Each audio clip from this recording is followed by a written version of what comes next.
continuación se presenta el proyecto final de la clase de ecuaciones diferenciales y modelado de sistemas.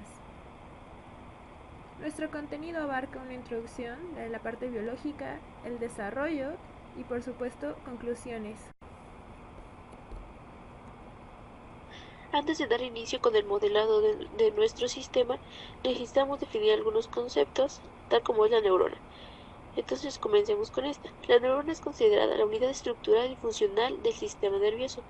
Esto significa que las diferentes estructuras que conforman a este gran sistema tienen como base grandes grupos de neuronas.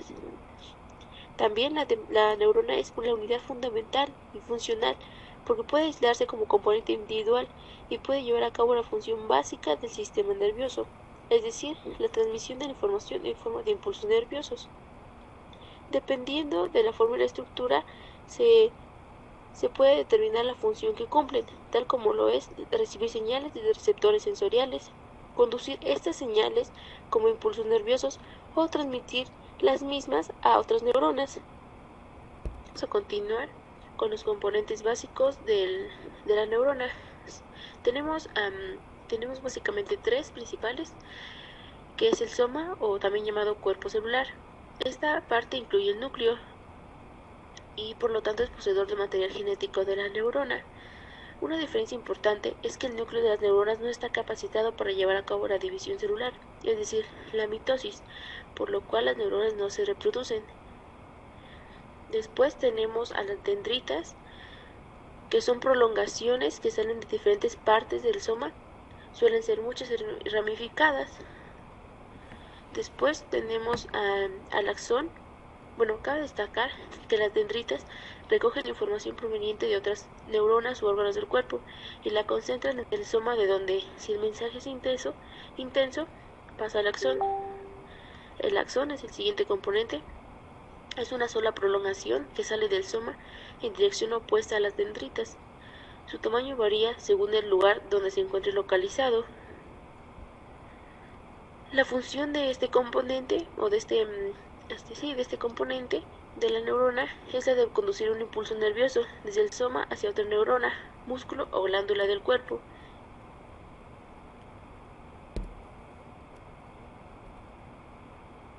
Una vez que se explicó de manera muy general el funcionamiento de una neurona, vamos a pasar al objetivo de nuestro proyecto, el cual es modelar a través de un software llamado SYLAB el impulso eléctrico presente en una neurona, basándonos en el modelo de Ishikevich, en el cual vamos a obtener un valor de voltaje específico, la cual va a ser la salida de nuestro sistema.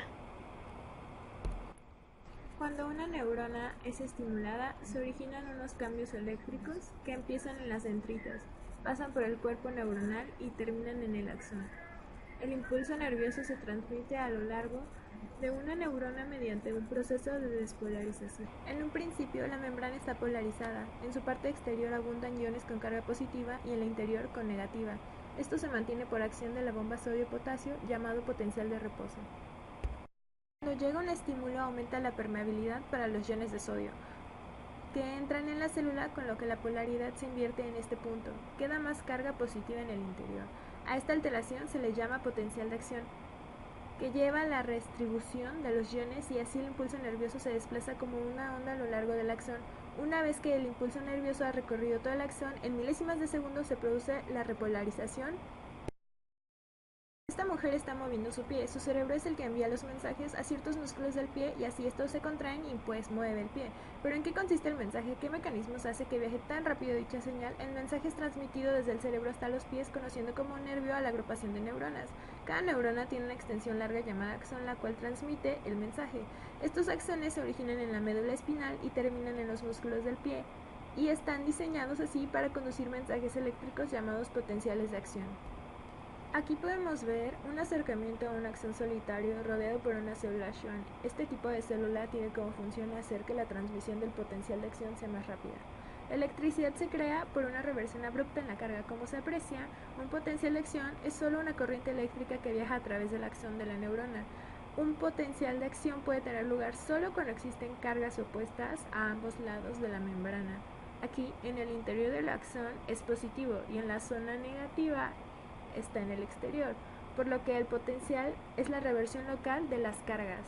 Ahora bien, ¿pero por qué existe una diferencia en la carga a ambos lados de la membrana? ¿Qué mecanismos mantienen esta diferencia? Bueno, vamos a explicarlos un poco con los iones. Como se sabe, el fluido interior y exterior está lleno de iones conocidos como las moléculas o átomos con carga. Las neuronas usan los iones sodio y potasio para crear la diferencia de carga llamada polaridad. Así, se puede ver un acercamiento a la membrana de un axón. Esta tiene varios canales por los cuales se mueven los iones sodio y potasio. Cuando una neurona está en reposo, o sea que no transmite señales eléctricas, los iones se mueven en dirección de disminución de los gradientes de concentración hacia los lados opuestos de la membrana por sus canales. Mientras tanto, una bomba especializada mantiene los gradientes de concentración usando energía para forzar al sodio y al potasio a regresar por las zonas donde vinieron. Podemos ver que por cada 3 iones de sodio que van al exterior, solo 2 de potasio son bombeados al interior. Por ello, el número de cargas positivas en el exterior del axón es superior a las positivas en el interior. Esta diferencia ocasiona que en el interior del axón tenga una carga negativa respecto al exterior. Ahora se presentan etapas del impulso nervioso, comenzando con el potencial de reposo. Posteriormente, la despolarización, la cual tiene lugar cuando el interior de la célula se vuelve positivo y su misión consiste en abrir o cerrar canales de sodio y potasio para despolarizar el interior de la célula. Así llegamos a la repolarización, donde regresa al potencial de reposo, volviéndose en su interior más negativo. Posteriormente, llegamos al reposo, donde los iones de sodio y potasio se redistribuyen para obtener otra vez un equilibrio.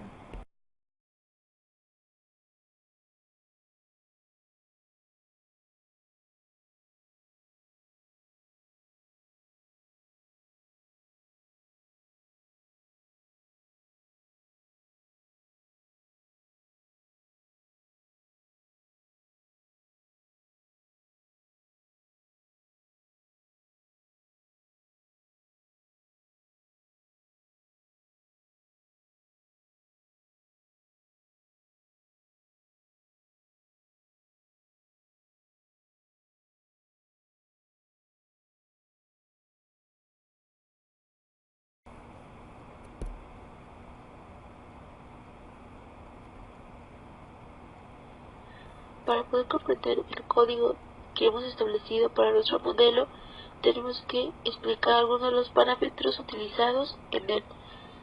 Primero tenemos el parámetro A, que describe la escala de tiempo de la variable de recuperación de x2, y tenemos que para valores más pequeños de A, más lenta es la recuperación.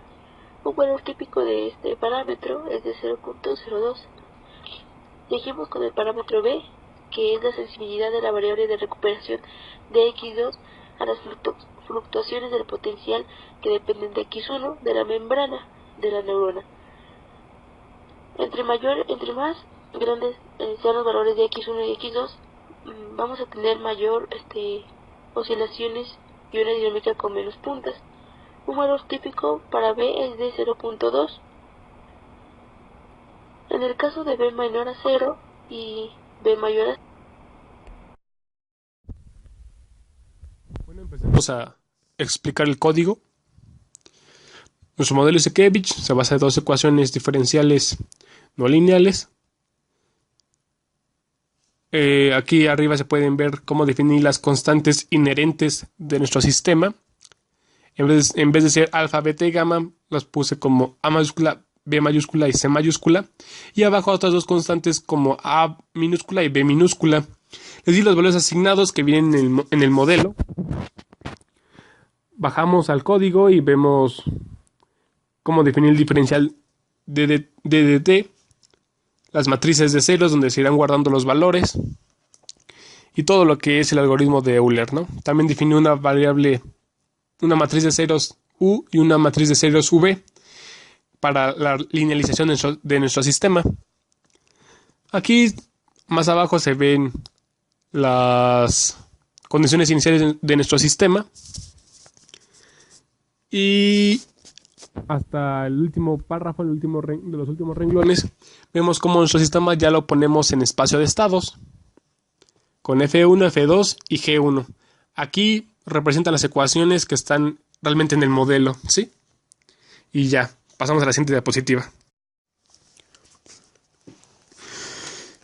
Continuando con la explicación de nuestro código, tenemos a G1 y a G2, que, bueno, son parte de los estados de nuestro sistema. Tenemos a V y a U. V es la nueva entrada y es la que va a realizar la estabilización por retroalimentación. Y la U es el control linealizante de nuestro sistema que se obtiene a partir de la linealización de entrada-estado. Aquí se escriben las ecuaciones. Lo que está debajo de esto es el código de nuestro programa con el algoritmo de Euler y lo mandamos graficar. En graficar vemos que la salida de voltaje de la membrana es más estable en comparación con el modelo normal, porque el modelo normal, cuando tomaba valores de 0.6 T en tiempo, se disparaba a un voltaje de 8 por E a la 206. O sea, no tenía ningún límite y ningún sentido la respuesta. Al estabilizar por retroalimentación, obtenemos que cuando toma valores la gráfica de 0.9 cercanos a 1, que es el tiempo de graficación, el valor es de E a la 7, o sea, los valores son mucho más bajos y se nota una gran mejora en la estabilización de nuestro programa. Eso sería todo por parte de este método y vamos a ver otras cosas que le podemos agregar para hacerlo más completo. Lo que voy a explicar a continuación es básicamente el mismo código. Comenzamos igual, definición de las constantes de nuestro modelo, las Ks que fueron elegidas previamente para evitar inestabilidades y poder controlar el sistema, el voltaje de la neurona. Es el mismo código, solamente que hay un pequeño cambio, le agregamos un pequeño trozo de código, ¿sí? Al terminar todo el procedimiento de Euler, el algoritmo de Euler, colocamos un ciclo for con un if, la misma dinámica. ¿Para qué? Bueno, nuestro modelo tiene como un límite de voltaje en la membrana celular de 30, ¿sí? 30 milivolts. Así que al momento cuando supera o llega a ese valor, el voltaje en la membrana celular debe de caer en picada de nuevo a un voltaje cero y volver a iniciarlo, ¿sí? Y así se generan múltiples impulsos neuronales, un montón de salidas por cada intervalo de tiempo y así generar pues contracciones hasta el pensamiento humano. Entonces, lo único que hacemos es colocar el if que genera los valores, ponemos la condición que el voltaje de salida o el X1 sea menor a 30. Si esto se cumple, entonces todos los valores de X1 que sean menores a 30 se van a guardar en otra matriz que le llame X11, que es el mismo voltaje, solamente que solamente va a guardar los valores de X1 menores a 30. Y si no se cumple, el X11 debe tener un valor igual a 0. Al graficar, lo que yo voy a graficar es el tiempo contra el X11, que son todos los valores de X1 que son menores a 30. Y ya obtenemos el modelo. Ahora, un importante cambio sutil es si en el else del if en nuestro ciclo for, en vez de ser X11 ponemos a X1, lo que hacemos es que estamos reiniciando el programa y obtenemos un montón de picos y salidas en el programa, como se pueden apreciar en las gráficas, ¿sí? Y bueno, esa sería la parte código extra que añadimos a este código, ¿sí? pasemos a la estabilización mediante el error.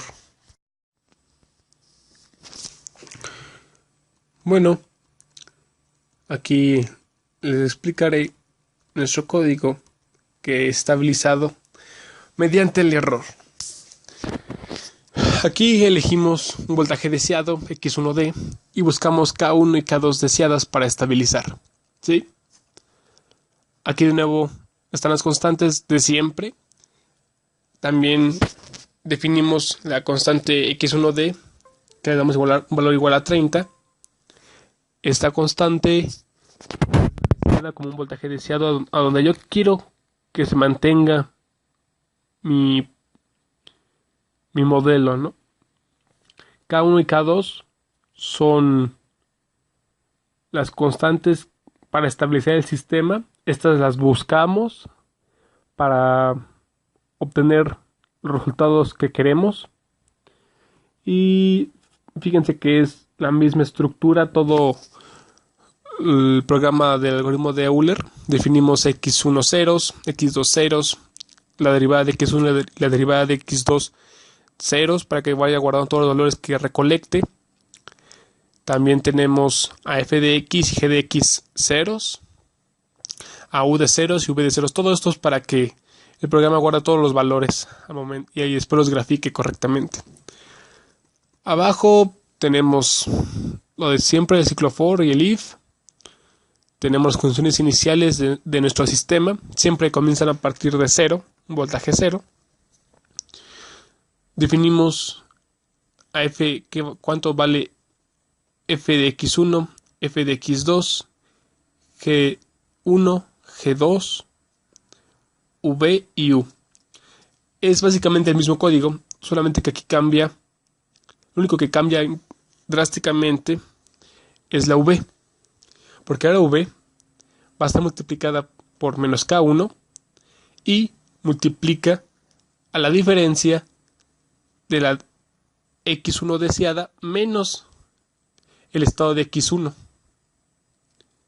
Y posteriormente, esto es porque se anula los negativo con negativo da más, por eso es el signo más k2 que multiplica a la derivada del error. El error es eso, el error es x1d menos x1 menos el estado de x1. Sí, es la diferencia que es para que yo vaya aproximando mi solución a ese valor deseado. Y ya, ¿no? Entonces tenemos el error y después la derivada del error. Menos K1E más K2E punto. Igual definimos, tenemos los valores de X1 punto y de X2 punto que se obtienen a partir del método de Euler. Y graficamos. Y ahora la gráfica es totalmente distinta a lo que venimos viendo. Vemos que esta vez sube y se estabiliza en el valor que nosotros deseamos. El valor deseado que nosotros teníamos igual a 30. Fíjense que se estabiliza a partir de punto 2. Ya está muy cerca del valor deseado de estabilizarlo a 30. ¿Sí? Y este tipo de gráfica, esta gráfica la conseguimos cambiando y modificando los valores de x1 y x2 para obtener ese tipo de respuesta. Igual como un complemento, es básicamente, pueden ver el mismo código, la misma estructura. También estamos graficando y estabilizando respecto al error.